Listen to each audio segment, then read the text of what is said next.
Warren? Want to say something? Thank you very much, Karen. Where is Warren?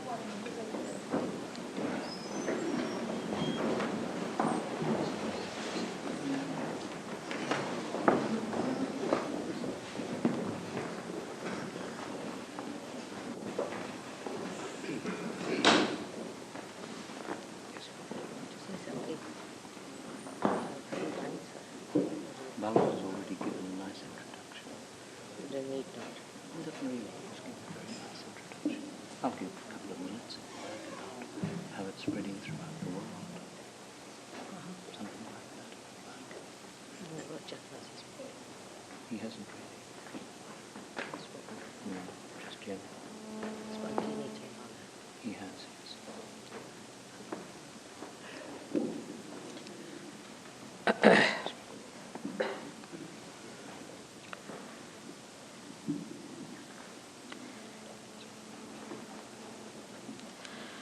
I thank all the Sahajogis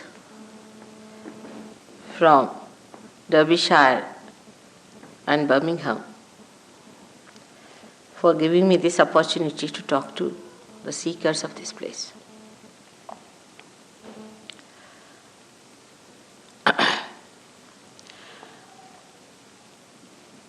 We have seekers in the modern times. It's something very unique. We never had seekers before, at least not so many. There used to be people who would seek money, as there are many who are seeking these days, who would seek countries after countries, the power. There were many who were seeking these few pearls of bliss of God, very few. The reason was the awareness, the collective awareness of human beings did not think themselves perhaps capable or perhaps needy, some seeking. But today, it's such a beautiful combination that there are seekers of very high quality born on this earth. Those who are seeking are in masses. They are not one or two here and there, sitting on top of a mountain cave or something and trying to meditate. But there are so many who are seeking, who feel dissatisfied with themselves, with whatever they have. They think there must be something beyond. Those who feel that they have not yet found their meaning, those who feel they have to find the purpose of their life, those who feel that there has to be something higher than what they are into. All such people are seekers not of today, but of thousands of years.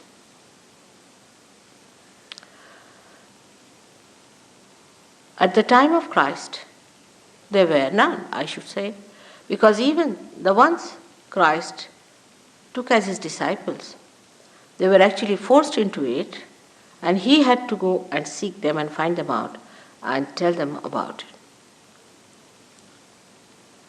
So we have to say that these are very important times in the history of creation where there are so many seekers.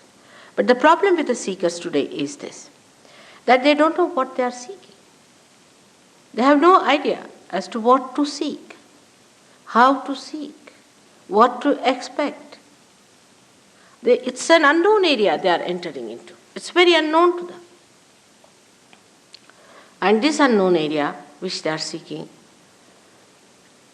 is now represented by so many people. Everyone says, I am the one who will deliver the goods. Another one says, I am the one who can do it. Naturally, confusion is created. As it is, modern times are the times of confusion, great confusion.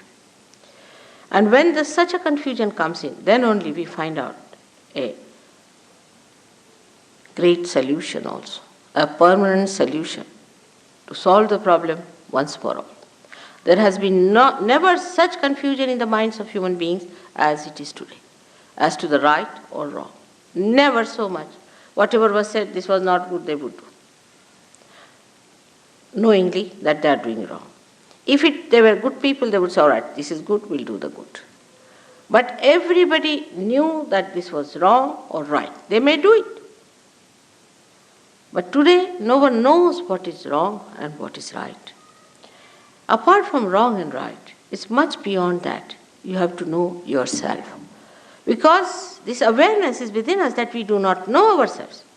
We do not know the absolute. We live in a relative world. Of this, everybody seems to be conscious, maybe in the subconscious or maybe in the unconscious.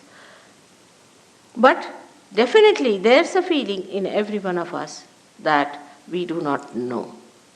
And it's a very honest feeling. It's a very sublime feeling that we have to know something more. Now, when we say the word know, we think as if I would say, I don't know about Derbyshire, I've never been there. Now, this means what? I don't know about Derbyshire. I mean, what don't I know about Derbyshire? I can read it in the books. I can find out. I can know all the history of Derbyshire. I can find out who are the people who were making beautiful porcelain here. I can find out all about their history. Everything I can read about it. Still, why should I say I don't know anything about Derbyshire? Because I have not been to Derbyshire before. I have not been to Derby. I have not been to this area. I have not seen this place. I have not visited it. I have had no experience of this place, so I don't know about it. This is exactly what is the situation. The situation is that we do not know about the divine. We have read about it. We have heard about it. So many people have written about it. Once they know there's an inquiry about it, they come out with books. Books after books, thousands of books they have written. How many of them are true and how many of them are untrue? It is impossible to find out because we do not actually know. Supposing somebody says that Duke of Bedford was born in Derbyshire. All right. How will I know? I would not know till I meet somebody who is really belonging to that place, who knows about it. In the same way, the knowledge that we have also about divine is very confusing. But this is not knowledge. This is never the knowledge. The idea of knowledge comes to us as if it is a kind of an answer to our inquiries which is rational, which we can understand intelligently through our intelligence. But now this area is beyond intelligence, beyond rationality. Beyond all that is limited is the unlimited area. All such unlimited areas can be only known by experience of your awareness. Now this one should understand is a very delicate thing, how to know something, an experience of our awareness. Not an experience you suddenly see a light, so it's an experience. I mean, you can always see a light. It's so great. The people feel about it that they have seen some light suddenly sparking before them. Nothing so great. There could be some areas from there a sparking can come and maybe it is of no use to you, but just you might feel that you have experienced. So one must know that seeing is not experiencing. For example, a dog sees this instrument. But what does he know about it? He sees it.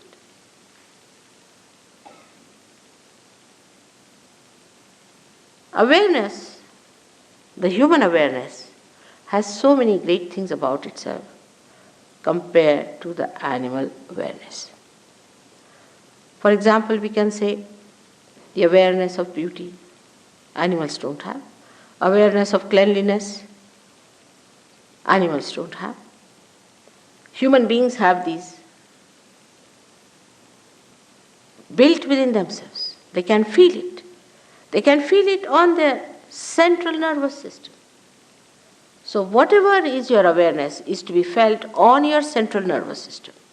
It's not just an imaginary thing or a intellectual discussion. Ah, yes, I know, I know. Not that.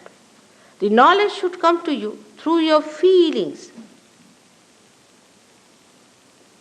Like, I can feel this is hot or cold. But a stone will not feel anything. In the same way, the feeling has to come through your central nervous system. That means your awareness itself has to be charged. It has to get a new dimension. Your awareness itself has to get a new dimension. All other experiences has no meaning whatsoever in evolution, if you see. In evolutionary process, it is the awareness that improves, receives better and better dimensions. And these dimensions have reached its maximum at the time when you become a human being, where your awareness is just ready to receive the awareness of the universal being, of the collective being, so that you become the collective being. Now, I would like to tell you about this within ourselves, how we are placed. For every practical purposes, you should not take me for granted. But you should not also deny what I tell you. It's like entering into a new university. We listen to the professor and we try to follow him. Supposing he propounds a hypothesis before you, then you just start judging it. Work it out. If it is true, then you call it a law. In the same way, we should enter into this new understanding by first seeing it, not denying it. Then if it is true, then we have to believe it. There should be no blind faith about Sahaja. Blind faith does not help at all. Neither there should be a denial. And with that cheerful attitude, if you just listen to me as a hypothesis, whatever I am telling you, you need not accept it as truth just now. But then the time has come for me to prove the truth to you. And the truth can be proved to you. Time has come to prove the existence of God. To prove. Not prove that I give you a big lecture or take you to courts or some sort of a thing like that. But how am I going to prove it? On your awareness. It is going to be absolute experience of your awareness that you are going to feel God Almighty. Time has come to prove the scriptures, all the scriptures. The time has come to prove your own connection with God, your own relationship with Him, your own relationship with that primordial being, whether you call it God or anything, it makes no difference to God Himself. Whether you call Him by any name, there is God. And that God is not the way you conceive God. It's not the way you understand God or you know God, but is the God as He is.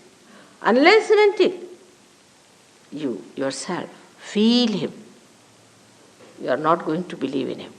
Even if you believe under certain circumstances, it's a belief that is blind. It has no meaning for any intelligent person, and a day will come that such a person is going to denounce that kind of a blind faith. So now within ourselves, as I said, is a built-in system which has come to us through our ascent in our awareness at different stages, which is like a history written within ourselves, how we become human beings. Into different stages we were divided. First of all, the stage of the carbon, where we became alive. The dead became the life. That is placed at that point. It is below that great power within us, which lies in the triangular bone, which we call as Kundalini. This power is the power also described in the Bible as the tree of life. I'll appear before you like tongues of flames. But Bible being a very microscopic thing, it cannot be explained, the symbolicism of that. unless and until you get your new awareness or the vibratory awareness, it cannot be explained. Now, this power is the power of desire, of the ultimate desire, the only desire, the real desire that we have within ourselves. All other desires become useless. See, in the affluent countries now, people have achieved affluence, they are rich, well-to-do, but they are not happy. People who are extremely affluent, like in Sweden and in Switzerland, they are competing among themselves. How many youths are going to commit suicide? Recently I learned that Swiss people are better off. Many more Swiss people are committing suicide than the people who were young people in Sweden. This is the state where we should realize that affluence, if it was our desire, is not the real desire. Because when we got the affluence, we should have been very happy and joyous people, but we are not. And the basics of economics is that wants in particular may be satiable, but in general they are never satiable, means matter cannot satisfy your wants.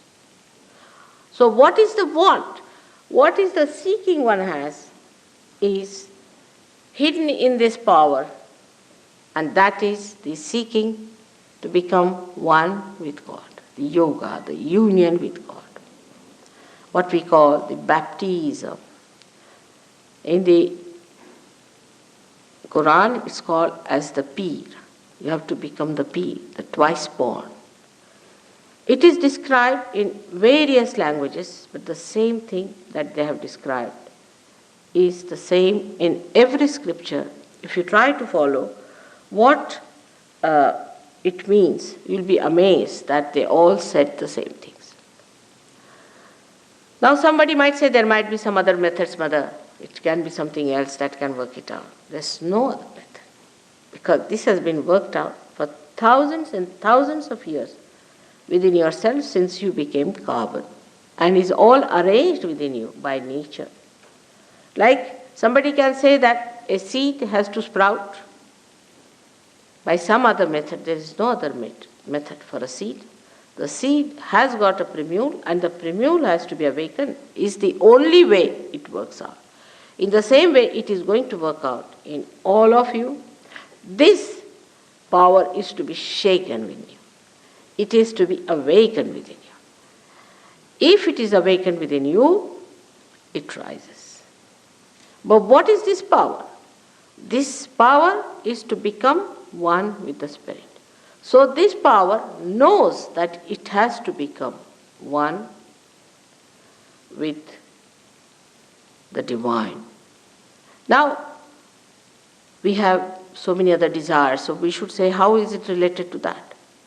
It's like this, that we have to say, come to Derbyshire and meet you all people. Now we come all the way, we come up to Guildhall, come up here, and don't meet you. Then all my coming, all my traveling is useless because I have not met you. It has no meaning whatsoever. In the same way, all other desires are just to accomplish this desire, the ultimate desire, the desire to become one with the divine. Lots of things can be said about Kundalini. I must have spoken hundreds of times about Kundalini. And to know more about it, you will have to get to Sahaja Yoga and know more about it. But just now, I have told you in brief what is this Kundalini and how it is placed there. Now, above that is the second, actually the second one we treat as the third one, it looks here, is the power of, I was saying up here, this is the center of our seeking. This center is called as the Nabhi Chakra, which gives us our seeking. When we are in the state of animal, then we seek food. through our stomach. And you'll be amazed then when we become human beings, also we seek our money through our stomach. We may get little diverted here and there. But ultimately we even seek our God through our stomach. Surrounding this stomach is the area where one has to cross. And this area is actually the area of the masters. All the primordial masters were born in this area, like Moses, Socrates. There are main basic 10 primordial beings who came on this earth, who came to give us an idea as to our seeking, what we have to do. Basically, they came here to teach us how to balance ourselves. How to balance so we can ascend. Now, all these great prophets or primordial beings, we should say they were the ones who were the masters, they came to inform us that if you cross too much onto the left side or too much on the right side, then you will be falling in your sustenance, in your quality as a human being. As a human being, you have to have a sustenance. And this is the center that gradually unfolds the sustenance from animal to higher animals and to human stage, where a person starts realizing that these sustenances exist within us. That's how all our laws have come. The 10 commandments of the Bible are the 10 sustenances that are within us. These are the 10 gurus who came on this earth to save human beings from getting out of the middle path, going more to the left and more to the right. Now the left side, as you see here, is the side which is the emotional side within us, is also the power of desire, is the emotional side which gives us our subconscious, and beyond that is our collective subconscious. On the right hand side, we have another power of action, that our desire we try to put in the action, and this power of action gives us our future and sustains our physical and mental activities. As a result of that, we develop an institution in our head called ego. Everyone has it. There's nothing to be frightened of. When we do something, we feel we have done it. And that is a myth, but still, we carry on with the myth because we have not yet seen the reality. The another one is the left side power within us, by which we receive the aggression of others, by which we have our past, gives us an institution as a byproduct of our activity, emotional activity, an institution like a balloon you will see there called as super-ego. These two things meet in the head just like this.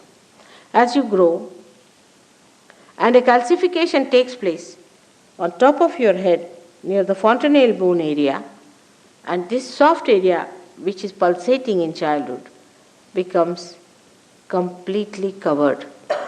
Thus you developed your I-ness. You become Mr. X, Y, Z and all that.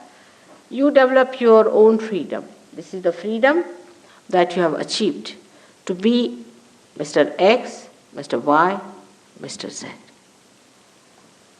After achieving this, you start using the second center, which is the center of your creativity, the center of your action. Animals do not have any ego. Of course, if they live with human beings, they may develop. But otherwise, they have no ego at all. And if you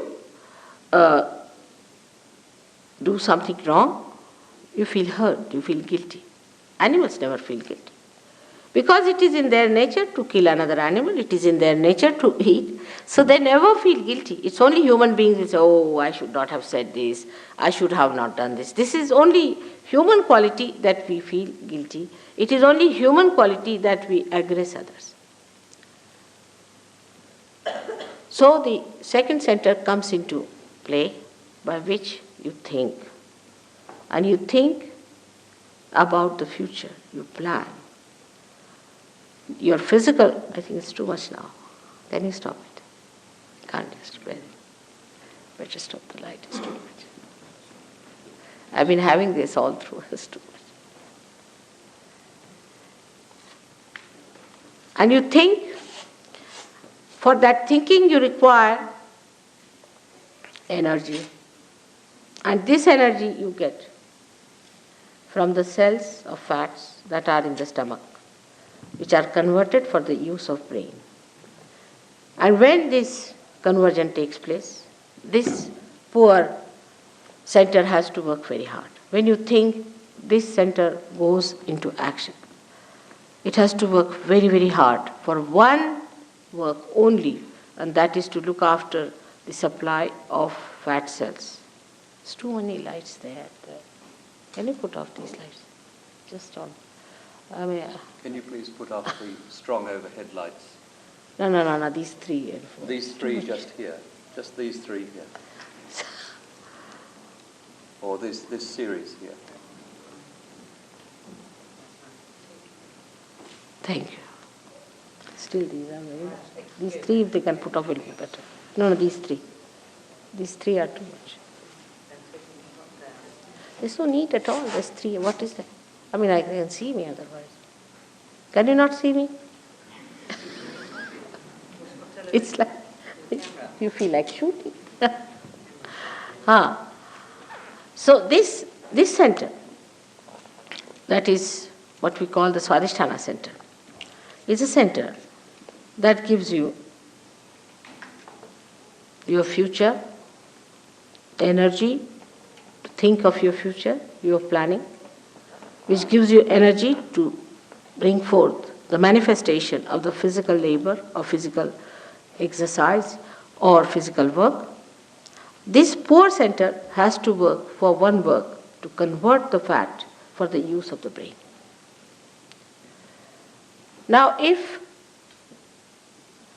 one center which has to do many other things starts doing only one work, all other things are neglected. As a result of that, you develop problems because it has to cater to your liver, to your pancreas, to your kidneys, to your spleen. And once it goes into action for one channelized work, it gets programmed for it. And then it cannot take care of these things. That's how you develop a bad liver. You develop a diabetes, kidney trouble, blood pressures. Also, you develop a very serious disease called blood cancer. Now, Sahaja Yoga can cure all these troubles. It's only physical.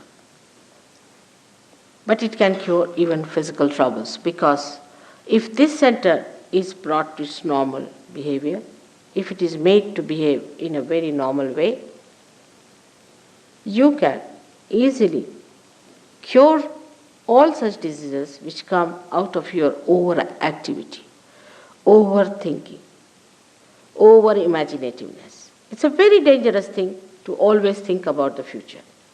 For example, now we are here sitting down, we should be comfortably sitting down and talking to each other.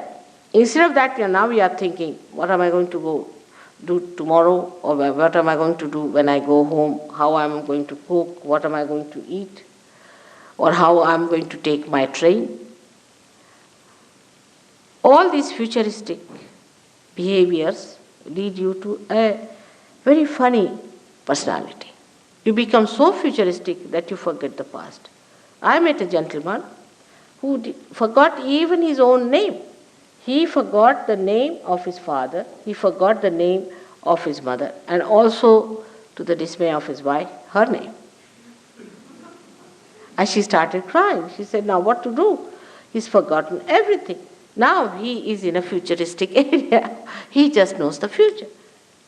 Then he was to be pushed back again into the center. Then gradually he started remembering. Then he told me that he's chairman of one of the councils of a big district place in India. And he said he was. He said, no, I am. I said, that's good. That's better. Now you are in that state where you say, I am. So this is what happens. And this is what's going to happen to our societies here, which is very futuristic. So to cut it down, one can try anything. You may try anything. For example, you may show pictures of the past and things like that, but that is not going to bring back the horse. It's running very fast. The only thing that can work it out is the awakening of the Kundalini. When the Kundalini awakens itself, she makes the center enlighten, and the center itself resumes its normal shape, its normal behavior, and its normal condition. Apart from that, it has got a dynamic power or manifestation that this center which looks after our attention becomes enlightened, and our attention becomes enlightened, and the attention which is enlightened becomes dynamic. In the sense now, sitting down here, you can pay attention to anyone. Just pay attention. You don't have to do anything. Just pay attention to that person, and you can find out on your fingertips what's the matter with the person. Thousands of miles he may be. When Nixon was having trouble, suddenly, I don't know, I said, find out about Nixon, how is he? And they said, Ma, he's in a terrible mess. Christ has said, your hands will speak. That's the time has come. These hands, which look so simple, but they are so intricate and so intricately built that the nerve endings are so microscopic that we cannot understand how much they can tell us, how far they can go. When the awakening takes place, you start feeling the vibrations around you, the all-pervading power which you have never felt before. Through these fingertips which we neglect, we misuse them, we use them for wrong things. These fingertips themselves get enlightened, and you start feeling them. That's what I said, that you have to get your awareness which is enlightened. It's the awareness which has to manifest. And that's how you start feeling them on your fingers. It's wrong here, it's wrong there. You can see where is the problem. Now all these are related to your centers. These are 5, 6 and 7. 7 on the left and 7 on the right. So this is about your emotional side, and this is about your right. About your physical and your rational, or you can say mental side. So you can make out a person how he is by just knowing whether you are getting heat from that person, whether you are getting burning from that person, whether they are getting numb, whether they are becoming heavy. And a rapport is established with the all-pervading power which informs you, get the messages. And the messages are so correct that even if you have 10 children who are realized souls, there are many children these days are born as realized souls. We don't understand children these days, but these days they are great children, and they are born today because the time has come. This is the time of judgment time. This is the time of resurrection. This is the time about which people have described in all the scriptures. So great people are taking birth. And these children, if you tie them up and their eyes and ask them about a person who is sitting facing them, what's the problem with this person? They will all raise the same finger. All of them will raise the same finger, even if their eyes are tied. Even if their backs are towards the person, they can just push back their hands and say. They are so good, children are so good. You see, when they put their fingers in the mouth, we sometimes think, I don't know, Freud, who might call a very half-baked person, he didn't know much about God and life and nothing at all. He was very little bit he knew. He says that this has something to God, sex. He was nothing but a sex point, and he wants everybody to be a sex point, not a human being. So this fellow, whatever he may say, but the truth is that it is nothing to do with sex. It is that they feel the heat on their fingers. They actually feel it. And that's how they put it in the mouth. The little children I've seen. We have one here who has come from England, from London. There's another one who is from here somewhere. And all of these, if you ask them, they will immediately tell, where is the catch? Which chakra is catch? Now, children, you cannot be fooled. They all tell you the same thing, that this is what is happening. So your awareness is enlightened, and your hands, which have got the sympathetic endings here, tell you.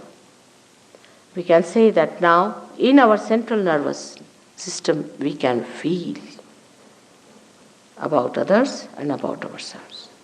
Now, supposing you are sitting here and I ask you, what's the problem with you? You would say, I don't know what's the problem with me is. I don't know. But I may be able to tell you what's the problem is. If you go and see the doctor, he'll say, yes, that's the problem. How do you know? You don't have to go to any examination, for all pathological examination where all your teeth are taken out, eyes are taken out, and by the time you end up, they tell you, you are the healthiest man. You don't have to go to all these horrible things. You don't have to waste any money and try all these frustrating things. Just putting your hands, you will know about yourself. And the people who are Sahaja Yogis will tell you that this is what is wrong with you and this is how you cure. Now the time has come. This is such a fantastic time. With Sahaja Yoga, we have cured so many for cancer patients, so many blood cancer patients. Recently a girl who is a Sahaja Yogini in New York has cured a blood cancer patient. This boy was about to die. They had declared that he's going to die. That's declaration they had given about for about 15 days. They said he may live and then he's going to die. I mean, that's the only thing they could do. With all the things poor fellow had gone through, the boy had come from India, all the money was spent, and this was the certificate he got that he's going to die within 15 days. Now, somehow these people contacted me, and I told them to contact a Sahaja Yogini in New York. And they told that such and such boy is there. His name is Rahul. He is hardly about 16 years of age. He had blood cancer. The boy not only got cured, he came down to London to see me and is back in his home. It sounds very fantastic that how can a person who is not a doctor, who has nothing to do with medicine, can cure. Beyond all these medicines, beyond all these things, is the subtle power, the divine power from where everything has come. If you somehow or other become the owner of that, or the person who knows how to handle it, you can cure anyone you want. It's not that I'm curing these days, my disciples are curing. I don't know how many people this Dr. Warren, who was a doctor, has cured through Sahaja Yoga, which is not a medical science. How many patients he himself has cured, he won't be able to count them. So the whole system is going to change. Now you are going to become the master of yourself, of your powers. And all these powers are going to be released from you. Now when we say that there were gurus who could cure, there were gurus who could stop a growth of a horrible disease and things like that, we think it's not possible. We think it is an impossible thing. How can it be? How can we believe it? It's a cock and bull story. But you yourself, when you see manifesting it, you will be amazed. Once I was traveling by a ship, and the captain of the ship, I gave him realization. And it so happened that one of the ship's staff got into the freezer, and he got choked up and he got pneumonia. Of course, I was in a position, I was traveling because my husband was the chairman of that company. So he would not ask me to go down. He thought it was too much to ask me. I said, all right, if you don't allow me to go down, you better go down to the spot where he is. Don't send any SOS to call a doctor or anything. You just go and put your hand on his chest for about 5 minutes. His pneumonia got cured completely. And this Captain Kuto could not believe it. He said, how could it be? I said, it is. That has happened to you. Now you have become that. Accept it. You must assume that power, what has been given to you. As in Sanskrit language we say viraj. Assume it. You see, even if you have given a throne, if you don't know how to assume the power of the throne, to believe into it, then like a beggar boy, if you put him on the throne, he still sees people coming down, he puts his hand before, give me 5 rupees, give me 5 rupees. Unless and until you assume these powers, you are still uncertain, but you have got them. And this is the point which is very difficult with the Western mind, especially because they cannot believe that they can have these powers. They just can't believe it. You tell them, but they said, how can that be? But it is so. Now, for example, this instrument, if you take it to a village and tell them that this will carry your voices around, or if you take a television set and tell them that you can see all kinds of cinemas, or we can say a drama and play or music out of this, he's not going to believe. He'll say, this box, this looks like an ordinary wooden box. But when you plug in, it shows its power. In the same way, what you look at human beings as something very, very ordinary, mundane thing, for us we take it for granted ourselves. We don't know how glorified we are, how great we are, how God has created us with such difficulty, with such care, with such love, for a very special purpose, that He wants to bestow all His powers upon you. He wants you to enter into the kingdom of God and to enjoy His blessings, His love. It is something that we cannot believe. We are so frustrated, we are so disgusted with ourselves, with our societies, with everything. But it's not so. It's not so. It just has to happen.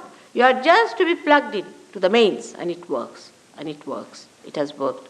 It has worked with thousands, and it should work with you. But the absurd ideas people have, which is the conception they have that you can pay for it. I mean, how can you pay for anything that is living? Have you ever paid anything for that is living? Like, have you paid anything for getting a fruit out of a flower? Can you pay to the flower, all right, I give you £1, give me a fruit. Will it work out? It's that absurd that you cannot pay for the living God. You cannot pay for the living experience, and you cannot pay for the evolutionary process. It is spontaneous. It is within ourselves. It works out. For we understand money so much that we can't understand that is free. Though we have got so many things free. So many things we have got free. Still we don't understand the importance of free things, because we think whatever is free cannot be great. Actually, all great things have to be free, otherwise we won't exist. We won't live. If we didn't get air to breathe freely, we will not exist. If it happens sometimes in the aeroplane or someplace, you should see. Then people realize the importance of those free things which we take it for granted. So, one has to understand the conception that we have about God, about achieving Him, about getting into ourselves, is also faulty. We think that supposing we stand on our heads, we'll get it. I mean, standing on our heads, if we can get God, then in all evolutionary process, they should have stood on their heads. Or we think that by running these races, we'll get it. Or by eating this kind of food or that kind of food, or by doing this or that, we'll get it, is wrong. But then you may ask that why all these people in religion said that thou shalt not commit this, thou shalt not do that. They said it because these are the things which are required for our sustenance, for our balancing as a human being. We lose our balance if we do not do these things. We have to have the balance. That's why it was said, don't do it. Human beings have a capacity to go to extremes. I mean, you tell them something. I've known people. You just tell them that to cure this particular center, you have to do this asana, or you have to do this kind of a thing. They will do it 100 times, 1,000 times in one day. I mean, I never asked them, I said, just once in a while you do it, or once a week. They'll do it 100 times. We go to extremes.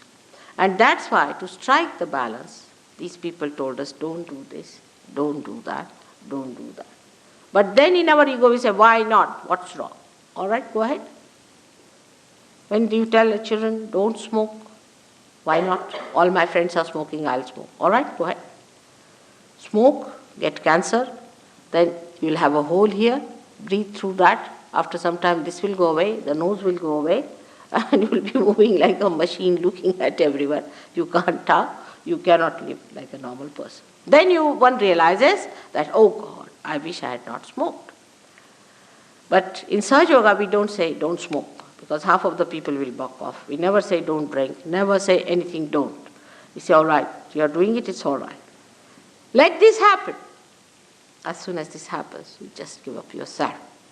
Because when you have found the highest, then you don't care for all these small things. All your habits drop out. Automatically, I don't have to force you for that. You have everything within you, that power, like you get lifted up. Like a lotus that rises out of the mire, by its own force you come up, and your fragrance fills that mire. And you are amazed at yourself. First you are identified with that mire and you think that this is what it is. But it's not so. When it comes up, that lotus, it spreads its beautiful petals, and the fragrance gives it that personality. It spreads all over. And that's what is going to happen to you. All of you are going to be that lotus, which looks hidden, which is absolutely invisible within you, which is going to open out, and the fragrance of your divinity is going to spread. Now, today I cannot cover all the centers, because if I start covering all the centers, it will be a very lengthy thing. I have covered 3 centers, as you have seen, the Mooladhara chakra, the Swadhisthana, and the Nabhi chakra, and others I'll cover later on tomorrow. But I must talk about the spirit, about which we are talking for ages now, that we have to become the spirit. Now, English language, as you know, spirit can be anything.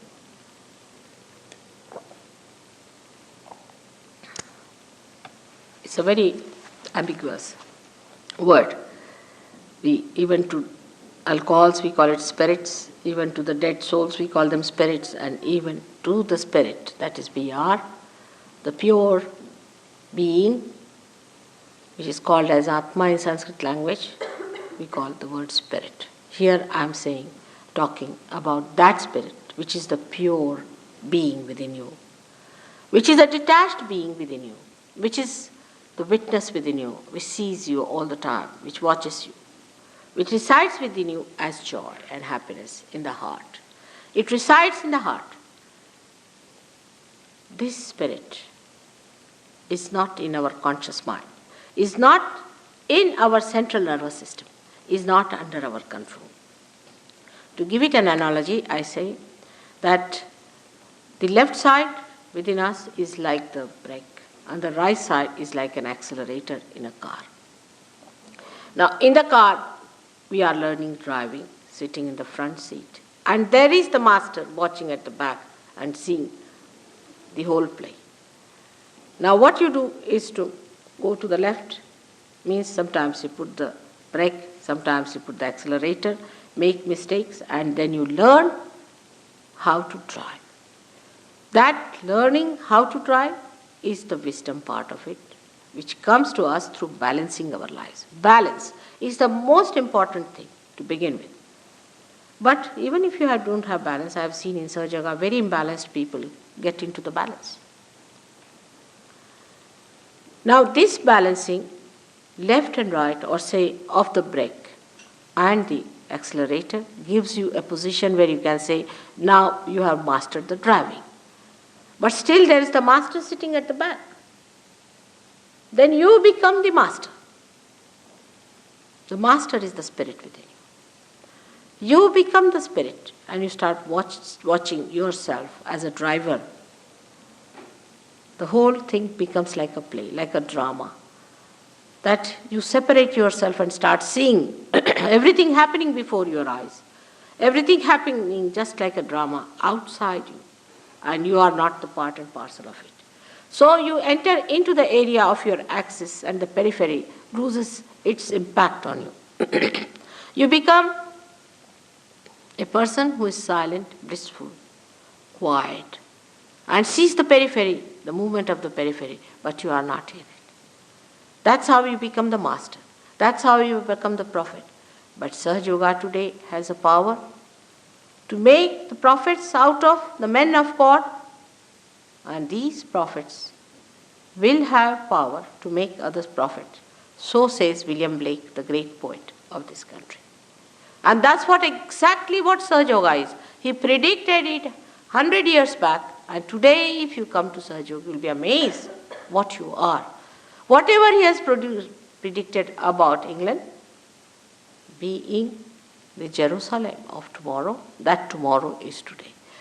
This country of yours, England, which is so far, I don't know if people understand or aware of what this country is, which is the heart of the universe, which is the most important part of the universe, has to become the Jerusalem.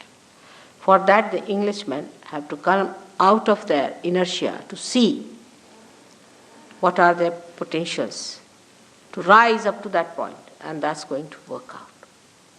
It's working very well in London. Of course, we can't have too many people because plastics can be produced in the machines in thousands. But if you have to have something living, it takes time.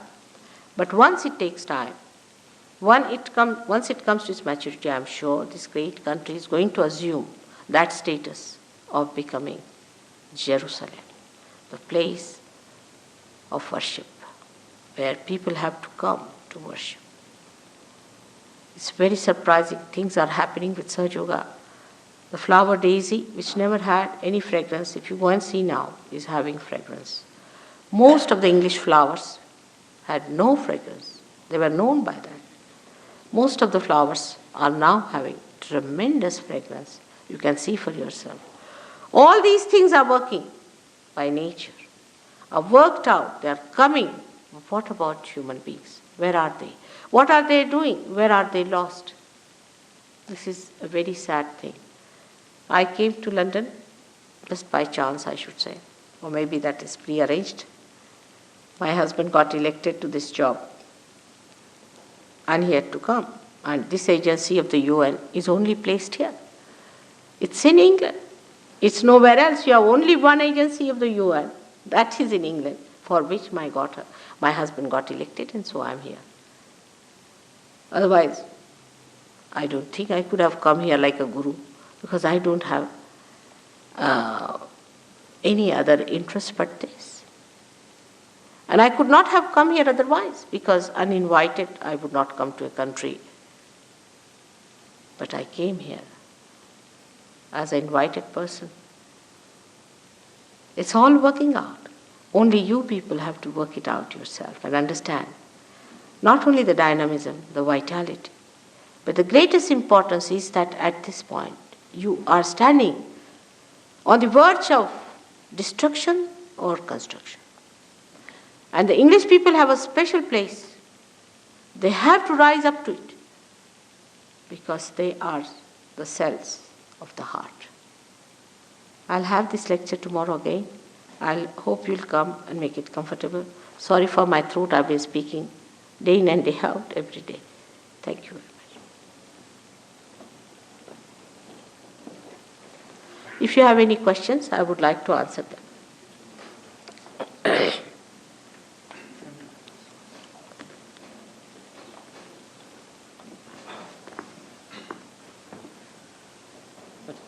If you wanted to use that, it's available for you. Well, thank you. What am I using?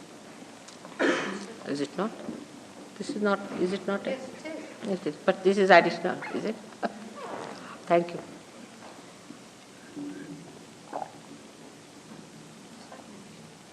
Just use sees the roving like it would. It's all right.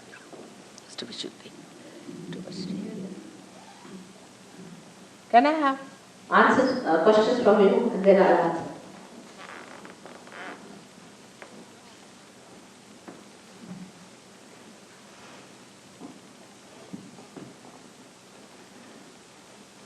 Yes, please. You said you could cure when you got self-realization. What sort of cure? Because mine was death. Could she be brought back?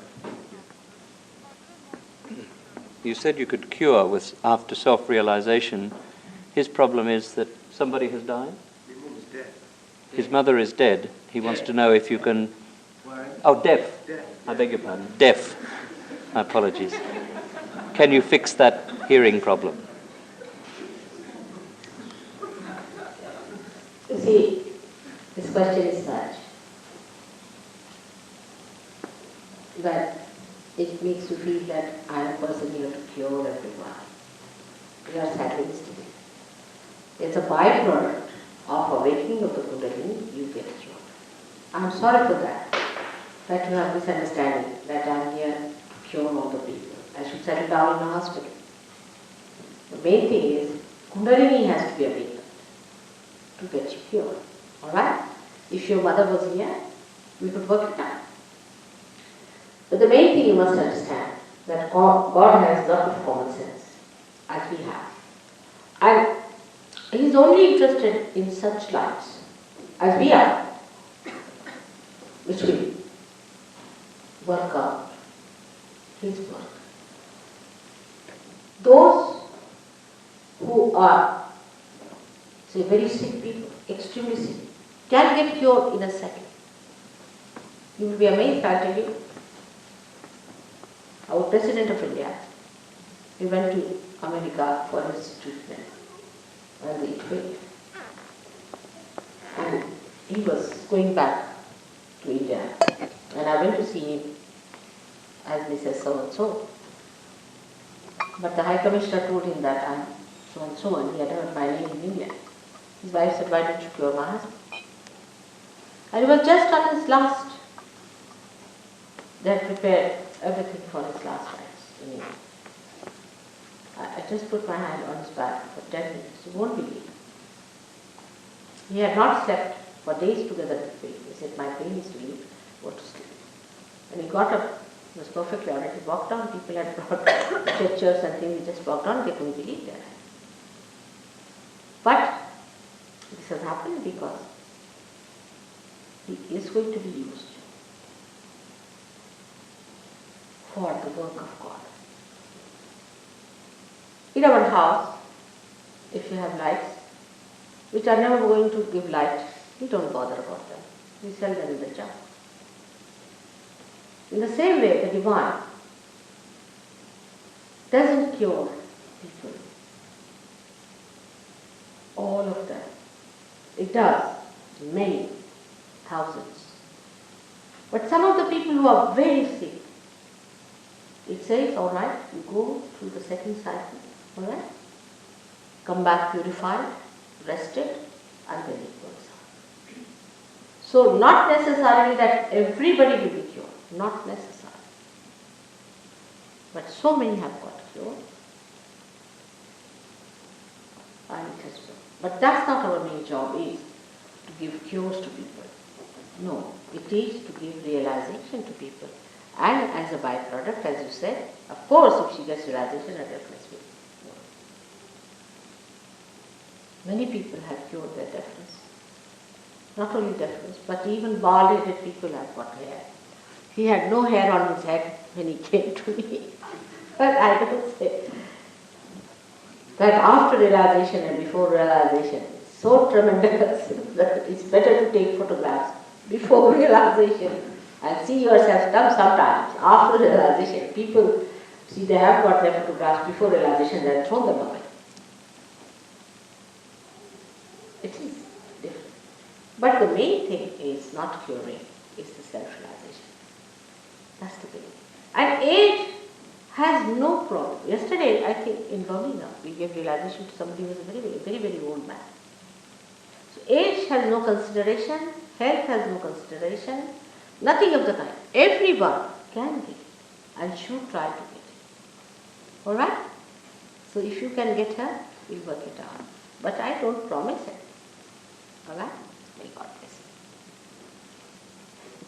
you. Of course, self-realization I promise. That I promise. If you have patience with yourself as I have with you, you have to have patience. Any other question, please? Yes.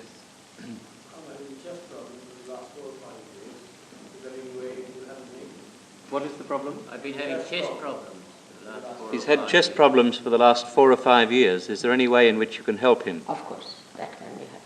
Yes. Chest problem like breathing trouble or what? Breathing trouble. Is he an Indian? Asthma. Asthma. Are you an Indian? Yes.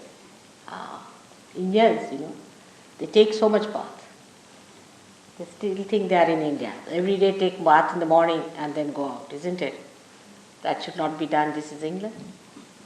We should take bath in the night. We should live like English people. Get great bathers. Indians are great bathers. You see, they must have a bath every day.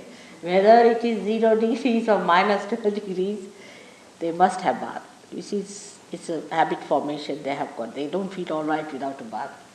And that's how they develop. But in any case, we'll cure your asthma, all right? It's not so difficult.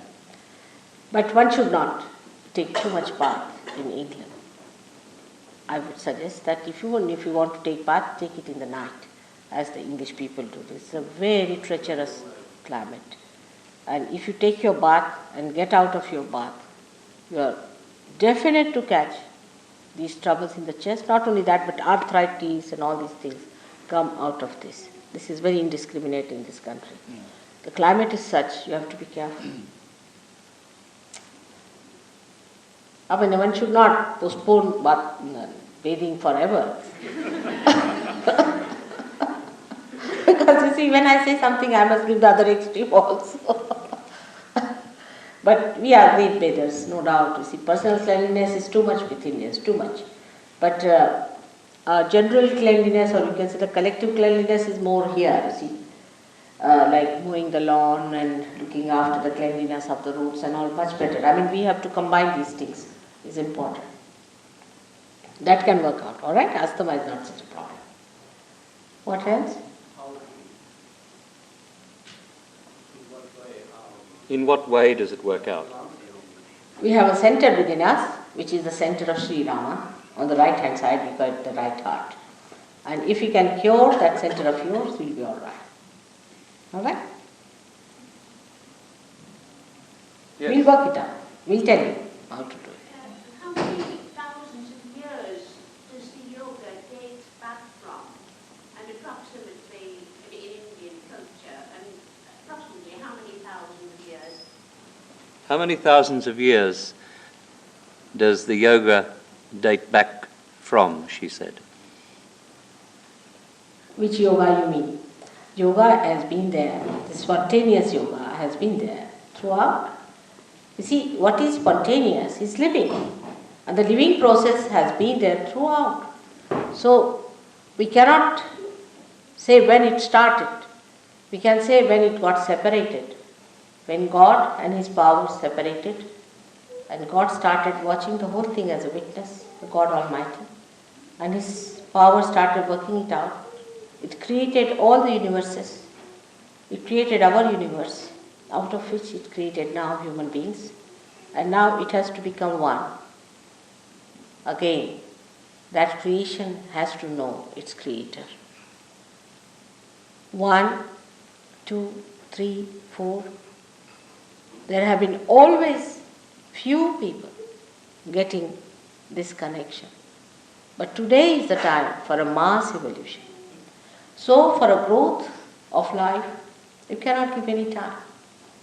You can't say when it started, how many years back. It has been on. But today is the blossom time, when many have to get the blessings of yoga. All right? Yes, You mentioned the awakening of Kundalini about that system, cycle. For the ordinary lay person, it is very difficult that how it can be awakened. What is it? You spoke about Kundalini. For the ordinary person, it's very difficult to awaken. Who told you that? It's not so.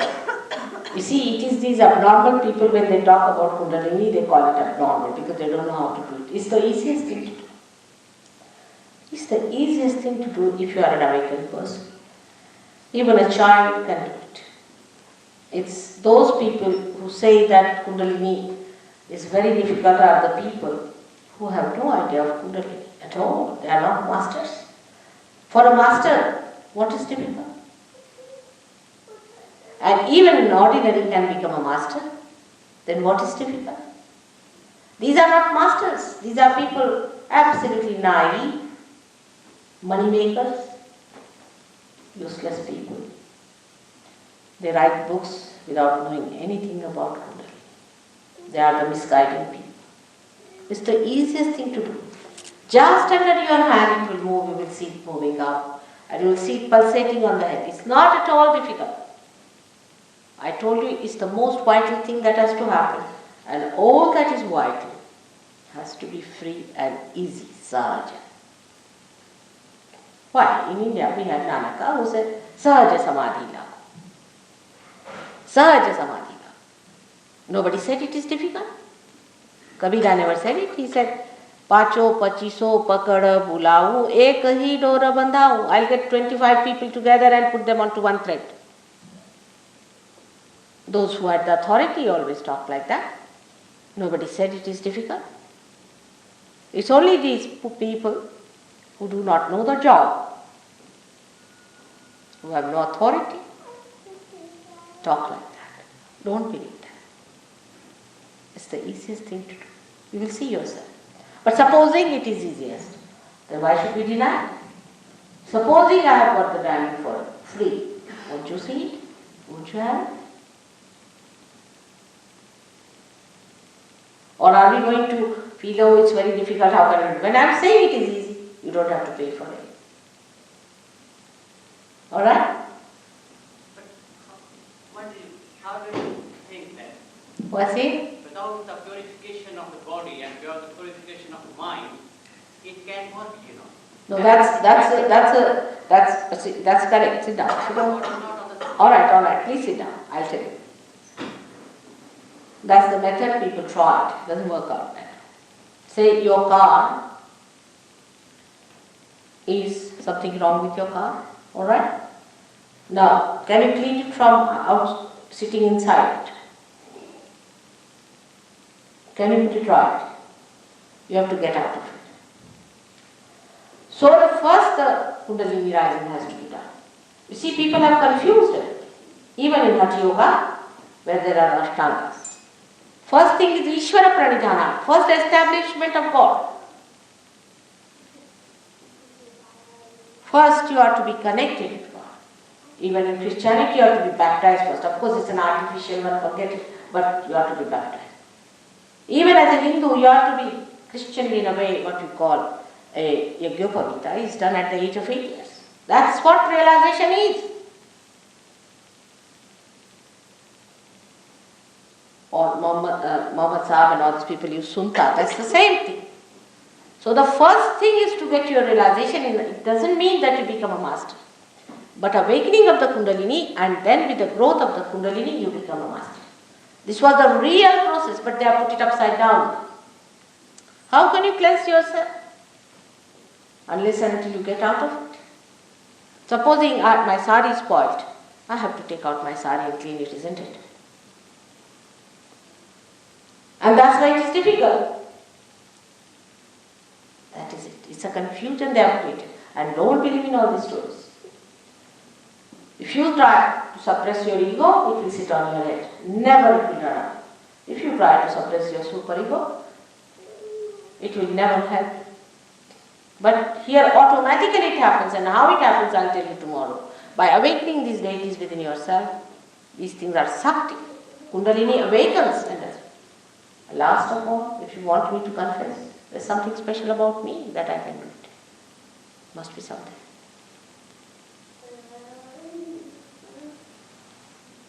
If you don't crucify me, I'll say that much, not more. You better find out. Otherwise, first thing you will do is to crucify me. I don't want it anymore.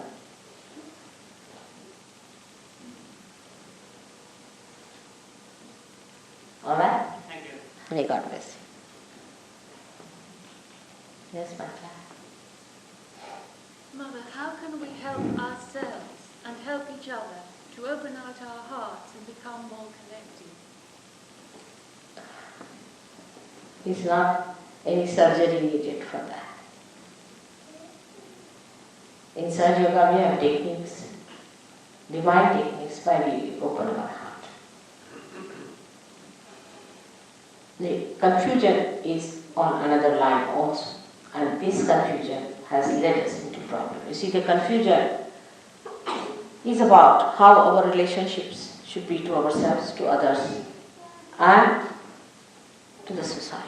There's a big confusion that started long time back. When the Smritis were written, or we can say when the religion was practiced, it was just the other way around. We started with everything. And that's how we have lost that capacity. The attitude towards ourselves should be that we should try to perfect ourselves. It's absolutely tyrannical attitude. I mean, when I try to perfect Sahaja Yoga, I'm tyrannical towards myself. The amount of work I take out of this body, the amount of exertions I can put in out of this body, the stretching of my complete patience to a great extent, I work it out. I mean, normally, people get just clenched up, oh mother, this is too much, we can't bear. You've seen it yourself. But you have to be really tyrannical to perfect yourself. That should be the way we should work it out towards ourselves and towards others. It should be an ideal relationship. Like, now you have a brother, he's your brother. It should be ideal. If he's your father, he should be an ideal. But such a confusion, the more enlightened so-called you become, the more elevated you become. The confusion is, who is your sister? Who is your mother? Who is your father?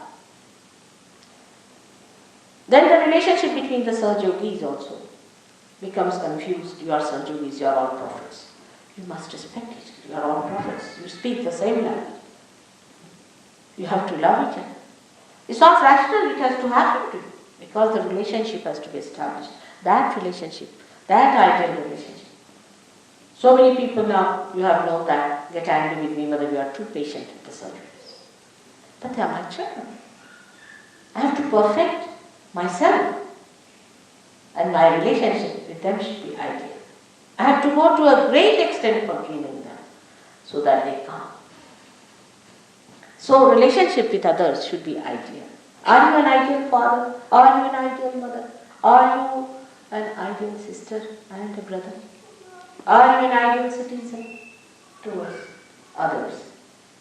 But the society has to be pragmatic. The society has to work it out pragmatically. And the pragmatic working out comes by changing. Supposing today, I would say that for India, we don't need vegetarianism. For England, we need vegetarianism. It's all pragmatic. The society has to be pragmatic. Here we are pragmatic about ourselves. Not about the society. We are pragmatic about ourselves. Everything works out. What's wrong? A woman who has children will run away with another man. What's wrong?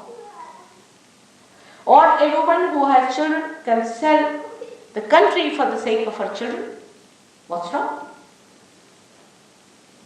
So this confusion within us creates this problem, and that's how we do not know how to open out ourselves. If we could get rid of our confusions, it could be alright. It can be done through surgery. All these confusions have been created by half-baked people, I will say. There's nothing wrong with the incarnations, with the prophets. Nothing wrong with it. They are perfect people. What is wrong with us? Our attitude. And if we can discriminately use our attitude towards ourselves, towards others, and towards the society, everything will work. It's going to be beautiful.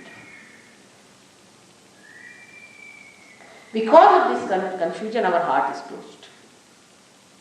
We are frightened of others. What is there to be frightened? Relationship is ideal. What can they do? Your relationship, as far as they are concerned, your relationship, your heart is ideal. Whatever they do is not the point. Whatever I do for them has to be ideal. I have to go on loving them. I have to go on admiring them, encouraging them, sustaining them, and giving them what I have to do as my relationship has to be. Say, for example, a source of water that is under the mother earth. Does it think what kind of a tree it is, what sort of things it is doing? It just gives its source, its water, in the same way. Because you are the source. So the relationship has to be ideal. These confusions have worked out, and rationally we have accepted all these confusions. And this has led us into this kind of a trap that our hearts are closed.